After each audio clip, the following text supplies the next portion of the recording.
श्री स्वामी समर्थ. तर आता बॉटल वगैरे भरून आम्ही चाललो शेतात.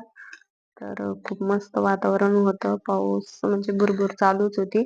पण गिन्नी गवत लावायचं होतं म्हणून आम्ही चाललो शेतात. आणि प्रणवला पण सुट्टी होती. तर बघा आम्ही कशात चाललोत मस्त ट्रॅक्टरमध्ये बसून. जवळच आहे घरापासून.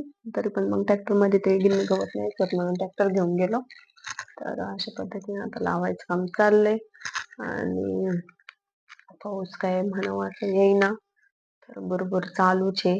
आणि हे गवत लावताना 2-3 वेळेस म्हणजे भुरभुर आली.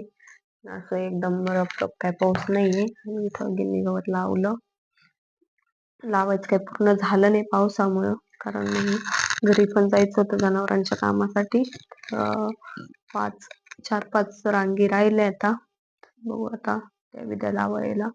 तर हे छोटस सीताफळीचं झाड होतं. त्याला खूप सीताफळ आलेले आहेत सध्या. बघू पिकल्यावर. आणि घरी आल्यावर जनावरांचं काम आवरलं आणि इकडं मग तळात शिवायचं काम चाललंय. कारण बऱ्याच दिवसाचं राहिलं होतं. व्हिडिओ आवडला असेल तर लाईक, शेअर, सबस्क्राईब करा. बाय.